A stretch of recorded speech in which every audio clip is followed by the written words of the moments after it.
Hey guys, Trevor John coming at you another Watcher of Realms video. So on this one, we actually finally made enough progress to go ahead and beat the artifact material raid. Now, if you guys have been following my channel, you know that when I got Faustia, this is one of the places where I really utilized her because she made a big improvement. I also had a couple other revelations that got me down here to this level 17 stage. And now you can see I have completed level 18 and I'm farming it in about a minute currently. This is all thanks to actually another content creator, and I want to go through the method that I used to get to this point.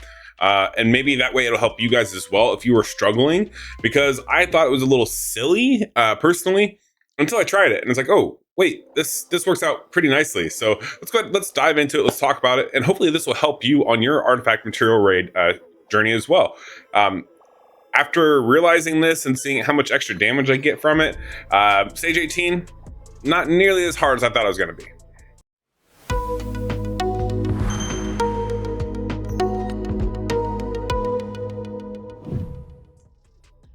All right, so in case you guys were wondering, what am I talking about? What did I do? It was actually a lot easier than I thought it was going to be to go ahead and beat this. Now, I knew a couple of different strategies out there. I knew I needed a lot of strong fighters. Obviously, a lot of single target DPS is very quick, was definitely going to be something that was going to be key. I didn't realize exactly how fast, how easy it was going to be. Now, you guys will recognize the guy I'm about to throw up here right now. This is my good friend Veiled Shot Gaming. I actually watched his video on New Artifact Raid 18 full guide. I will leave a link down below to his video as well, so you can go take a peek at it. He goes into a lot of great details. And then I got to looking as I was watching this video, and he showed the stats of his characters, and I'm like, oh, well, my character's about the same stat-wise. Like, I mean, I'm a little under the threshold on HP here and there, but I'm a little concerned as to why I can't do this the same way. And then it dawned on me. So as you watch this video, and you'll see this as well, but I'm gonna go ahead and TLDR of it. It's he actually had a uncommon build. So I had never used, where is he at? Let me see if I can find him. It's probably going to be super low. Man, where is he even going to be? It's going to be a good question. There he is, Cutter. So Cutter, I never even heard of this guy, right? Literally never even heard of him, didn't know what he could do, until I saw him use them. I'm like, wait, oh, okay, I see what you're doing here. It's this A1 you're utilizing with his ulti, right? Like, basically you're just going to proc a bunch of poisons. And the way poison works in Watcher of Realms is it deals damage equal to 1% of the target's max HP. So it doesn't matter where he is as far as stat wise, anything like that. All that really matters is how fast can he attack the boss that's coming towards you to stack the poisons to get at least 3 stacks of poisons, right? Because right now you can get a maximum of 3. So I was like, okay, yeah, no, that makes perfect sense. That's very easy. So I went ahead and built him up. I got rage regen on him. I got what's attack speed, I think, right? Attack speed, and then attack bonus here. Really, there wasn't a whole lot to do, but I did search for something that I had rage regen and attack speed on, and then I just did the same thing. Got attack speed here on this one, and this one I didn't really have anything, but I wanted a 2-piece set here to get this attack speed bonus. So this made his attack speed go up quite a bit. Where his attack interval is 1 second, super fast, which makes a big difference when you're trying to attack this guy. And we're gonna go ahead and we're gonna show you why. So what I'll do is I'll open this up and we'll do a run. We'll do one run on auto. And as we run through this on auto, what we'll do is I'll talk through it. It's gonna be kind of quick, so definitely pay attention, and then we'll go over a few other things. So first things first, when we go ahead and do our placement here. On this one, actually, you know what? I forgot I'm doing a speed run right now, so let's go ahead and let's just stop that. We're not going to waste anyone's time. Oh, I wanted to stop the battle, not that. My bad. But I'll show you with the cutter. I'll just redo the whole thing. It's fine. Not a big deal. So back over here. I think I got to throw cutter in the lineup, if I remember correctly. Yeah, because he wasn't in there. We want Zilla2, so we'll take out our Hex, and we will go find our cutter and put cutter in here. Boom. And we'll just run through this real quick, okay? So now, granted, I do have my bonus up here, so I'm going to be guaranteed to win, right? Power of Dominance. But what we're doing is, one, I'm leaving it on 1x speed. We're going to throw down our Faustia in this case, because she's going to be my main, like, she hits kind of the hardest out of my physical attackers. Notice that I get him down as soon as possible, so that way he's proccing all the poisons as he's going. As soon as she can swing, I throw him down. Now the reason being is because as soon as she can swing, this means that he's in between tiles. So now I can place people in this back row tiles and the front row tiles as soon as possible and get as much damage as possible. Now, once again, this is after dominance, so it's making this seem a little easier. But because I'm using Brokir here, once he gets down to no life, right? I have two options. One, I can let his ability proc and let him become an ice shield, which then buys me a little bit more time. So then I can go ahead and recall Cutter going forward from there, so on and so forth. Or you can recall Cutter at this point, recall him, throw in a healer, and bada bing, bada boom, good to go. Now, it's not something that you have to do. It is something that would be ideal or nice, at least, if you would like to get more extra damage, right? Or so to speak. And also, let's go ahead and do, it's hard to multitask for me. Oh man. Throw in our other guy here. Now, I don't need to put in my vortex quite yet. Well, we might here in just a minute anyways, just for the fun of it, because we are getting close to almost out of HP right here, and he's not going to be able to proc his ability. There we go. So now they'll heal back up, and this is going to be GG for us. Now, the two things that I didn't realize myself when I was trying to do this, like, for my own build, right, for my own sake, is one, I didn't realize, like, arrogance has always been, I've always used arrogance and zealitude down here for this fight because they cross attack. So that way they would cross attack here, they would cross attack here, and they would attack all four tiles here. I always thought that was needed.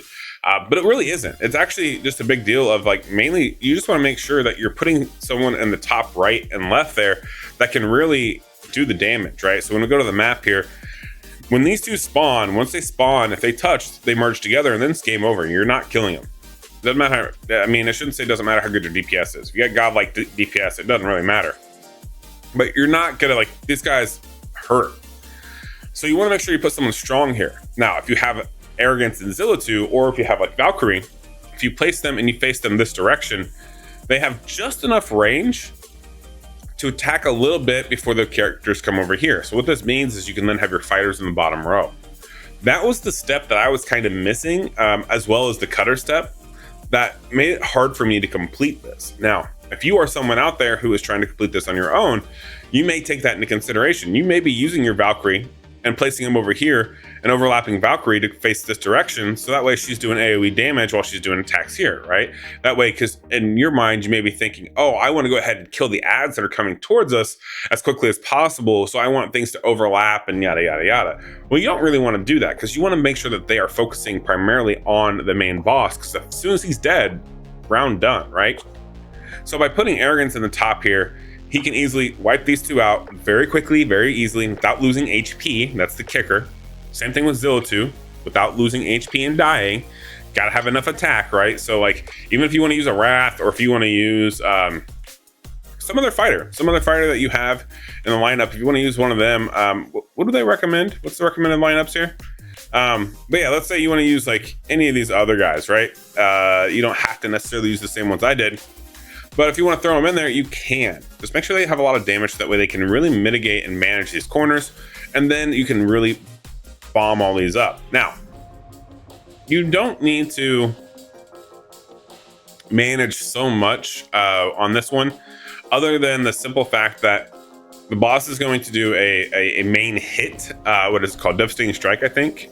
Yeah. Where he's going to unleash multiple strikes frantically toward the target, dealing damage to all units within 2 tiles. So it's basically like an AoE attack, right? So everyone around here has to have enough HP to survive. I believe Veiled goes on to tell you around 50k is the threshold. I'll go ahead and I'll show you my gear. I haven't changed any of my gear since I beat it. I just beat it earlier today, so everything's pretty fresh here. But I think, like, for example, Brokir, he's going to be my main defense blocker. 88k HP, defense is at 5300, kind of high. What is my, I guess really Faustia would be a good example, right? Because she's going to be my squishiest, because she's all DPS. What is she at? She has a total of almost 30k HP, 37 defense. So a lot squishier, right? So a lot squishier, and she's able to just barely survive with my vortex going ahead and doing those heals.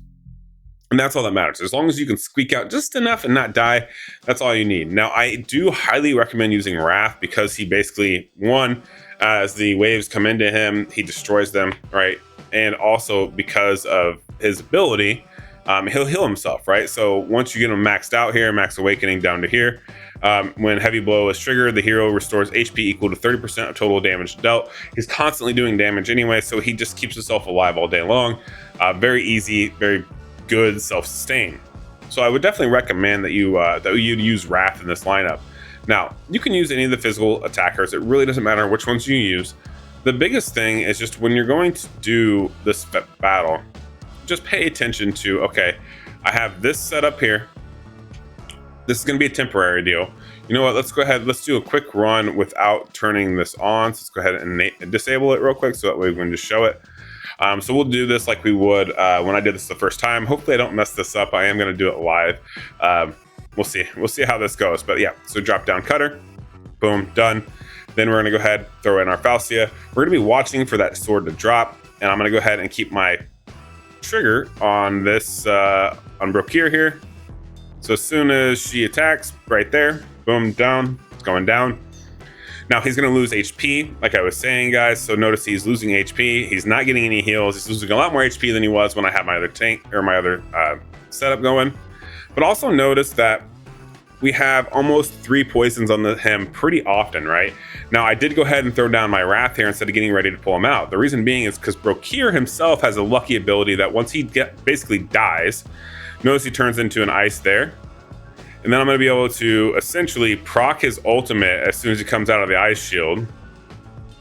And then as soon as we proc his ulti, that's going to allow us to get a couple more poisons out, and then we'll go ahead and remove him, throw in Vortex, boom. Vortex is going to immediately do a couple of solid heals for him. GG, now we're on track, right? So now that we've gotten this group set so far, let's go ahead and get our other attacker in. Boom, done. Now Valkyrie's going to come in, or not Valkyrie, Valeria's going to come in and start doing some damage for us. Notice that Wrath is hurrying up killing these extra mobs. He's not gaining a whole lot of extra HP. Everything so far is going pretty swimmingly with this particular attack. Now, in this case, you have 2 options. One, you can start going into the top left. You go into the top right, start blocking. I personally, I'm going to go into the top left. I'm going to get these guys down. Reason being is because I don't want to forget about them and mess up, right? I want to make sure that I'm taking everything I can into account, and I don't want to risk getting these conjoined here, because that will definitely hurt you in the long run. Also notice total healer here. I don't even need to use his ultimate, but we're going to. I'm going to go ahead and I'm going to plop her down on the other side as well, just to be on the safe side. That way it's done. And this way, when I get to the 25 here, I will go ahead and grab my Toreador, who's actually been changed to do attack damage right now. And we'll be able to throw him in just a second and allow him to just smack away and get a little bit extra damage out there on him, which is going to help us kill him faster. But notice his HP here. Notice the top right here, we're doing pretty okay. Now Zilla 2, my Zilla 2 is not built the best, but I can proc her ultimate right there. Boom, dead. Easy peasy. She's gonna come over here, do some extra damage there for us, which is very, very helpful. We got more than enough attack here. Now, you got 2 options. You can do one of these numbers and overlap, attack them, throw them in here, make them just do straight attacks. I like to do this one, so that way Falcian never gets distracted. She's going to constantly do damage for us. Toreador is going to do damage. It's going to be great for us overall, right? Then boom, go ahead and proc that ultimate. We're almost there, 14% here. And proc the shields, thank you. And Falcia should almost finish him off with that ultimate right there. Yeah, there we go. And GG now? 0.6, come on, there it is. Just like that. So that's without my boost going. And that was basically what I just did myself to do this. Now, the biggest things to take away here are, well, this wasn't, okay, that's fine. Can I have the, I want the reports. That's what I want, stats, there we go.